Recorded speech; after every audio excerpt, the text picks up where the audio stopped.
বন্ধুরা কেমন আছো তোমরা? আশা করি সবাই ভালো আছো। তো দেখো আমি একটা শর্ট ভিডিও বানিয়েছিলাম, যে শর্ট ভিডিওতে আমি তোমাদেরকে দেখিয়েছিলাম কিভাবে স্কেটিং এ তোমরা পাওয়ার স্লাইড সহজে মারবে। তো দেখো সেই ভিডিওতে আমি এটাও বলেছিলাম তোমাদের যদি তোমরা এটা না বুঝতে পারো তাহলে তোমরা কমেন্টে জানাতে পারো। তো আমার কিছু ভাই সেই ভিডিওতে কিন্তু প্রচুর কমেন্ট করে পাওয়ার স্লাইডের লং ভিডিও বানিয়ে দাও। তো চলো আজকে কিন্তু তোমাদের পাওয়ার স্লাইড পুরো ডিটেলসে বুঝিয়ে দেবো কিভাবে তোমরা পাওয়ার স্লাইড সহজে মারতে পারবে। তো চলো ভিডিওটা শুরু করা। তো বন্ধুরা তোমাদের যে প্রথম প্র্যাকটিসটা থাকবে সেটা আমি দেখিয়ে দিচ্ছি। পাওয়ার স্লাইড তোমাদের মারতে গেলে কিন্তু তোমাদের এই দুটো পা যে আছে না, আমাদের এই দুটো পা কিন্তু ভেবে নাও আমাদের এই শেপে কিন্তু আনতেই হবে, ঠিক আছে? এই শেপে আনতে হবে। তো তোমাদের কিন্তু ফার্স্টেই চেষ্টা করবে তোমরা এই দুটো পা কিন্তু এরকম শেপটা আনা, ঠিক আছে? যদি নাও হয় তাহলে তোমরা একটা কিছু ধরে নেবে। দেখো আমি ধরে আছি স্কুটি, তো তোমরা এরকম কিছু একটা এরকম পা সোজা শেপ তোমরা নিতে পারো। কেন? এর কারণটা তোমাদেরকে একবার বলে দিই। দেখো যখন আমরা পাওয়ার স্লাইড মারবো তখন কিন্তু এই যে যাচ্ছি এটা এই হয়ে যাবে, এইভাবে গিয়ে কিন্তু ব্রেক লাগবে। তো বন্ধুরা ইউ শেপ কেন প্রয়োজন সেটা তো বোঝাতে পারলাম তোমাদের। না বোঝাতে পারলে আমি আরো একবার দেখিয়ে দিচ্ছি। দেখো আমরা এই যে যাচ্ছি, এবার ব্রেকটা কি করে লাগছে, এই যে ইউ শেপ হচ্ছে কিন্তু। দেখো এই যে ইউ শেপ হচ্ছে, আমি যখন ব্রেক মারার জন্য ঘুরছি তখন কিন্তু এই যে ইউ শেপটা হচ্ছে। দেখো এই দেখো ইউ শেপ হচ্ছে। এবার এই যে ইউ শেপ হয়েই কিন্তু এইভাবে আমার ব্রেকটা লাগছে, এইভাবে কিন্তু পাওয়ার স্লাইড হচ্ছে। তো ইউ শেপ কিন্তু আমাদের শিখতে হবে। আর এই যে ইউ শেপটা আমি আবারও দেখাচ্ছি, এই যে এইভাবে কিন্তু তোমাদের ওই ইউ শেপ করার জন্য পা এরম সোজা করতেই হবে। এরম যদি পা তোমাদের সোজা না হয় তাহলে কিন্তু তোমাদের ওই ইউ শেপ করতে বহুত সমস্যা হবে। কেন? এইভাবে পা সোজা থাকলে দেখো এই যে আমার পা যদি সোজার অভ্যাস থাকে তাহলে কি আমি এই যে গেলাম আর এই ইউ শেপ বানিয়ে নিলাম, এই দেখো ইউ শেপ হয়ে গেল। এবার এই পাটাই এইভাবে এই যে যাচ্ছে, এই পাটা ঘুরে যাবে, এইভাবে ব্রেক লেগে যাবে। তো এবারে তোমাদের এই বা পাটা না, বা পা ঘোরানোর প্র্যাকটিস করতে হবে, নাহলে কিন্তু ব্রেক লাগবে না। তো আমাদের এই বা পাটা এইভাবে ঘোরাতে হবে। এবার তোমাদের পজিশন ঠিক এরকম হয়ে যাবে। এই যে তোমাদের ডান পাটা থাকবে এই সামনের পজিশনে, বা পাটা থাকবে এরকম পেজ ওই পাশের পজিশনে। এরকম দুটো পজিশনে কিন্তু তোমাদের এরকম থাকবে। এই তো তোমাদের এই প্র্যাকটিসটা কিন্তু করতে হবে। তো এই প্র্যাকটিসটাও কিভাবে করবে দেখালাম।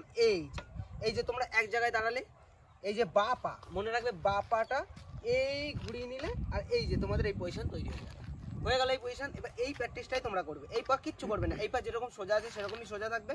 এক জায়গায় দাঁড়াবে, একটা কাউকে ধরবে বা কোনো একটা কিছুকে ধরবে। এই যে তোমাদের বা পাটা এইভাবে ঘোরালে, এই দেখো এই শেপটা আনলে। তো এই প্র্যাকটিসটাই কিন্তু তোমরা করবে যতক্ষণ না তোমরা এইভাবে দাঁড়াতে পারছো, একদম ইজি দাঁড়াতে পারছো ততক্ষণ। মানে যদি তোমাদের কোনো কিছু ধরতে হয়, ব্যালেন্স না হয়, তাহলে ভাববা তোমাদের এটা হচ্ছে না। এই যে তোমরা যতক্ষণ না দাঁড়িয়ে এটা করতে পারছো এইভাবে, ততক্ষণ কিন্তু তোমাদের এই প্র্যাকটিসটা করতে হবে। এবার এটা যখন তোমাদের করা হয়ে যাবে তখন কি করতে হবে সেটা আমি তোমাদেরকে দেখাবো। তো বন্ধুরা তোমাদের এই প্র্যাকটিসটাও কিন্তু হয়ে গেল। এবারে তোমরা কি করবে, এবারে তোমাদের এই পায়ের কাজটাও করাতে হবে। বা পার তো ঘোরানো হয়ে গেল, এই যে বা পা আমাদের ঘোরানো হয়ে যাচ্ছে, ঠিক আছে? এবারে তোমাদের এই পায়ের কাজটাও করতে হবে। এই পায়ের কাজটা কি করে করতে হবে তোমাদের দেখাচ্ছি আমি। দেখো তোমাদের এইবার এই যে বা পাটা ঘোরালে, এবার একই সাথে এই ডান পাটাও এইভাবে নিয়ে গিয়ে ঠিক আছে? তো আবার দেখিয়ে দিচ্ছি। দেখো এই যে ডান পাটা তোমরা ঘোরালে আর এই পা নিয়ে গিয়ে এই পাটা এইভাবে যাবে। হ্যাঁ, এই প্র্যাকটিসটা তোমরা ততক্ষণ করবা যতক্ষণ না তোমাদের এটা তোমরা কোনো কিছু ছেড়ে এই যে দাঁড়িয়ে থেকে কন্ট্রোলে থেকে এরকম ভাবে করতে পারছো, ততক্ষণ কিন্তু তোমাদের এই প্র্যাকটিসটা করতে হবে। এই পাটা এই যে ঘোরালে আর এই পাটা এরকম সামনে নিয়ে আসতে হবে।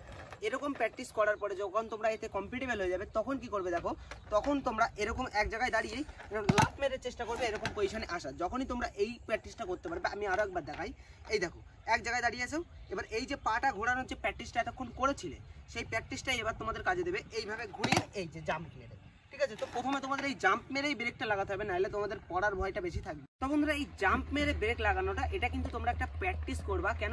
এটার পরেই কিন্তু তোমরা ফাইনাল স্টেপে যেতে পারবা। এই জাম্প মেরে প্র্যাকটিস করবা যে এই পজিশনটা আসার, আর এই পজিশনটাই তোমরা আসতে পারলে, আমি আবারও দেখাই, এই যে এই পজিশনটা তোমরা আসতে পারলেই তাহলে মনে করবা তোমরা কনফার্ম 90% শিখে গেছো। চলো এবারে কি করবে সেটা তোমাদেরকে একবার দেখিয়ে। তো বন্ধুরা এবারে তোমরা কি করবে, দেখো যখন তোমাদের এই সব প্র্যাকটিস যখন কমপ্লিট হয়ে যাবে তখন কিন্তু তোমরা এই ব্রেক মারার জন্য একটু প্রস্তুত হয়ে যাবে, ঠিক আছে? তো কিভাবে কি করবে দেখিয়ে দিচ্ছি। দেখো এই যে আস্তে আস্তে যাবে আর এতক্ষণ যেটা শিখেছিলে সেটাই ট্রাই করবে, এই যে, ঠিক আছে? তো এরকম ভাবেই কিন্তু তোমাদের প্র্যাকটিস করতে হবে। এরকম আস্তে আস্তে যাবে আর এইভাবে কিন্তু প্র্যাকটিস করবে, আস্তে আস্তে আসবে।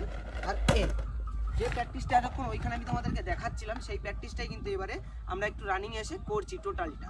তো এইভাবেই কিন্তু তোমরা প্র্যাকটিস করবে।